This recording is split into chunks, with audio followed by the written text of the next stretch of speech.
संपूर्ण उपस्थित सर्व द्राक्ष बागायतदार आणि सर्व शेतकरी बांधव, आज आपण खेळीमेळीच्या वातावरणामध्ये या ठिकाणी कापशीवाडीमध्ये कापशी बापूने आम्हाला आमंत्रण दिलं आणि आम्ही सर्वच बार्शीतील मंडळी या ठिकाणी हे सर्व द्राक्षाच्या शेती करणारे सर्व बागायतदार सर्व शेतकरी बांधवांबरोबर चर्चा करत असताना मी सर आमचे सहकारी रेंके अप्पा आहेत, रमेश अण्णा आहेत, अरुण भाऊ आहेत, भारत पवार सर, कतले मालक, आदरणीय आमचे अप्पा सर आहेत, ही सगळी बापू आहेत, बाजार समिती संचालक, ही सगळीच विविध क्षेत्रामध्ये काम केलेली मंडळी, लालासाहेब आहेत, त्यांची मोठ्या प्रमाणात बाग आहेत, सर आहेत या ठिकाणी.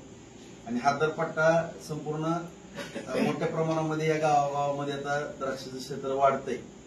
आज माडा परिसरामध्ये हा विषय होत असताना कापशीवाडीमध्ये शेजारील सर्व गावामध्ये द्राक्षाचं उत्पादन घेत असताना आता बार्शी तालुक्यातली सुद्धा सर्व गावं जवळच आहे.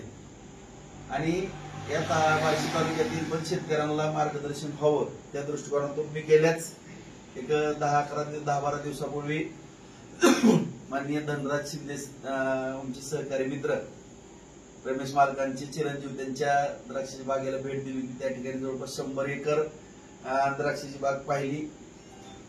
आणि मी सुरुवातीला माझ्याकडे 93-94च्या दरम्यान द्राक्षाची बाग होती, परंतु राजकारणातल्या कामामुळे मला काही एक 7-8 वर्षानंतर ती बाग थोड्या राजकीय अडचणीमुळे मला काढावं लागली, तिथं प्लॉटिंग करावं लागली. पण वेळ मिळत नसल्यामुळे माझ्याकडे जरी बाग नसली तर माझ्या इतर फळबागा या ठिकाणी लिंबोणीच्या, आंब्याच्या आहेत, जेणेकरून मी गेलो नाही गेलो तरी थोडं, परंतु द्राक्ष हे पीक असं आहे की रोजच्या रोज आपल्या नजरेखाली असणं अत्यंत आवश्यक आहे.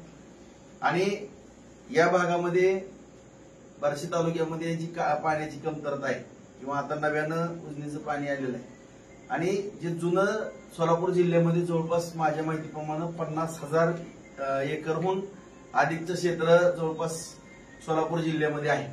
आणि तसा सोलापूर जिल्हा हा द्राक्ष उत्पादनाबरोबरच मनुके आपण तयार करण्याकडे शेतकऱ्यांचा ओढा दिसतोय.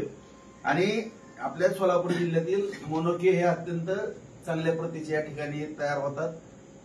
या ठिकाणी मनुके तयार होत असताना पंढरपूरलाही त्या ठिकाणी व्यापारी बांधव येतात, सौदे होतात.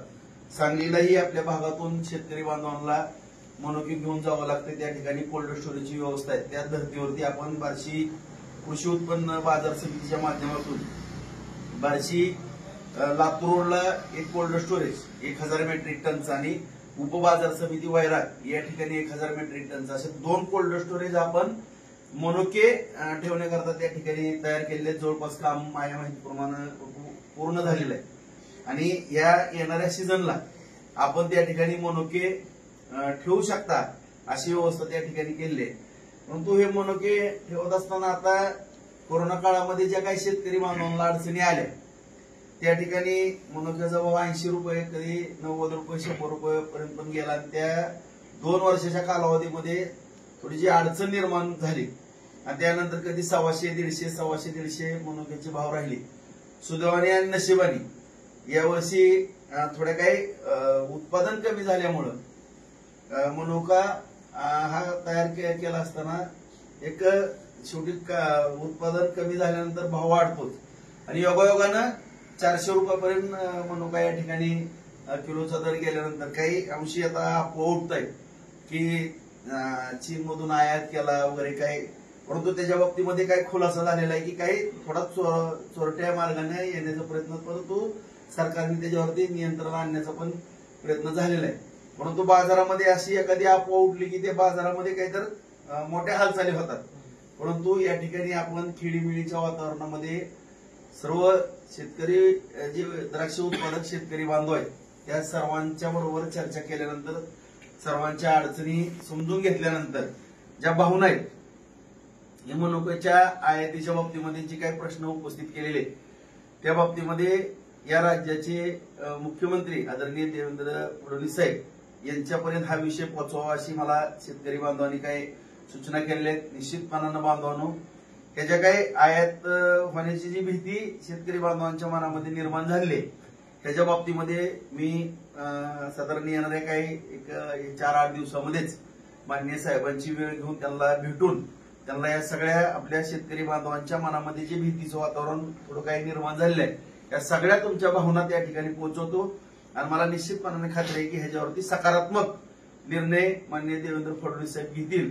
कारण आपण सगळेजण पाहतोय की आज शेतीच्या बाबतीमध्ये एकमेव असं द्राक्षाचं उत्पादन आहे किंवा फळबाग आहे की आता नोकऱ्याचे प्रश्न तर आपण सगळेजण पाहतोय किंवा इतर मालाच्या बाबतीमध्ये जे काही चढ उतार होऊ लागलेले त्यामुळे एक भरीव असं उत्पादन देणाऱ्या ज्या काही फळबाग आहेत त्या जिल्ह्यात आपल्या सोलापूर जिल्ह्यामध्ये त्याला पूरक वातावरण आहे आणि त्याकडे तरुणांचा कल जास्तीत जास्त दिसून येत आहे आणि ह्याला प्रोत्साहन देणं किंवा ह्याला सहकार्य करणं ही सगळ्याच आपल्या एकमेकाच्या सगळ्या शेतकरी बांधवांची एक मानसिकता असणं गरजेचं आहे. माझी तर निश्चितपणानं असणारच आहे आणि जे काही द्राक्ष असतील किंवा इतर फळबागाच्या बाबतीमध्ये सुद्धा आपण सकारात्मक या ठिकाणी भूमिका घेऊ. आताच मी सांगितलं की कोल्ड स्टोरेज 2 तयार झालेले आहेत. भविष्य काळामध्ये जेवढेही जेवढे तुम्हाला कोल्ड स्टोरेजच्या अपेक्षित आहेत आपल्या बाजार समितीच्या माध्यमातून जे काही कोल्ड स्टोरेजची निर्मिती लागेल तेवढी तुम्ही 5 म्हणा 10 म्हणा तेवढं बार्शी तालुक्यामध्ये निर्माण करून देण्याची जबाबदारी माझी असेल. काही शासकीय योजनेच्या अंतर्गत काय होतील काही खाजगी मंडळी त्यामध्ये मी पण असेल किंवा माझे पण वेअर हाऊसिंगचा हे माझेही काय असतील माझ्या खाजगी बाजार समितीचे त्या माध्यमातून काय होतील किंवा काही माझा व्यापारी मित्र आहे किंवा कोणी आणखी शेतकरी बागायतदार मोठे असतील तुमचं कोणी असेल करण्याची इच्छा असेल तर जे बँकेचं प्रकरण सबसिडी किंवा जे काही शासनाची धोरणं आहेत ती सगळी मदत करण्याची माझी तयारी असेल आणि जे पण शेतकरी बाजारात माल विकला गेला नाही किंवा त्याला जर कमी जास्त भावाचं काय वाटलं त्याची द्राक्षे विकण्याची इच्छा जर नसेल आणि त्याला मोनोके तयार करायचे पण त्याला स्टोअर करायचे त्याच्या बाबतीमध्ये सुद्धा ज्या नॅशनलाइज बँक आहेत किंवा सहकारी बँक आहेत कमीत कमी व्याजदरामध्ये मोनोक्यावरती किमान बाजारभावाच्या 70, 75, 80% त्याला उचल देण्याची कमी व्याजदरामध्ये ती पण जबाबदारी मी घेतो. कुठलीही बँक त्याला नाकारणार नाही एवढी बाबू मी तुम्हाला हमी देतो. कारण बँकेच्या बाबतीमध्ये तुम्हाला सगळ्यांना माहित आहे की आपलं चांगलं क्रेडिट आहे. कुठल्या बँकेमध्ये कुठल्याही उद्योगाला लोन घेतलंय काय असा काही विषय नाही. त्यामुळे कुठलीही बँक शब्द मांडणार नाही. सोलापूर जिल्हा मध्यवर्ती बँक आहे तिथं प्रशासक आहेत त्याच्यामधून सुद्धा विशेष बाब म्हणून आपल्याला काय करता येईल. आताच आमचे तुर्कपिंपरीचे समाधान त्यांनी मला थोडं सूचना केली की भाऊ अण्णासाहेब पाटील महामंडळातनं काय या द्राक्षे बागांकरता काय करतो तो पण मी नरेंद्र पाटील अण्णासाहेब पाटलांचे चिरंजीव माझे खास मित्र आहेत त्यांच्याबरोबर सुद्धा ह्याच्या बाबतीमध्ये चर्चा करून फळबागाला कसं प्रोत्साहन देता येईल तोही सकारात्मक आपण त्या ठिकाणी विचार करू.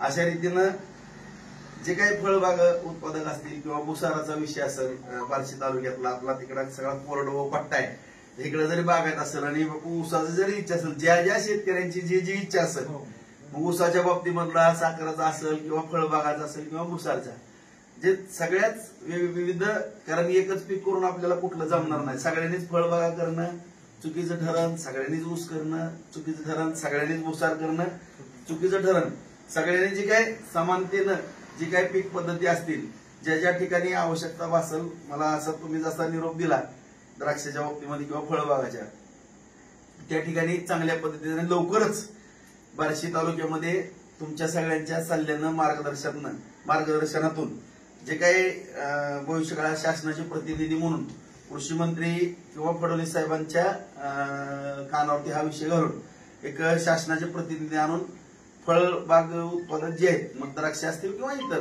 त्यांचा पण मेळावा घ्यायचा असला तर तुम्ही तयारी करा. तिथेही शासनाचे प्रतिनिधी आणून ज्या काय अडचणीत आता जी विम्याच्या बाबतीमध्ये सांगितलं की द्राक्षाला जानेवारीपर्यंतच विम्याचं कवच आहे त्याला सुद्धा 12 महिन्याच्या करण्याच्या बाबतीमध्ये 12 महिने म्हणजे त्या साधारण आपला मार्च एप्रिलच्या दरम्यान माल येतो आणि जानेवारी त्याची काय अंदाज येत नाही ती काय कशामुळे काय आणखीन काय ही कारवाई झाली नाही हा विषय जरा थोडा मी लावून धरतो. या सुद्धा बाबी सगळ्या माननीय देवेंद्र फडणवीस साहेबांच्या निदर्शनास आणून त्याच्या बाबतीमध्ये सुद्धा आपल्या द्राक्ष उत्पादक शेतकऱ्यांना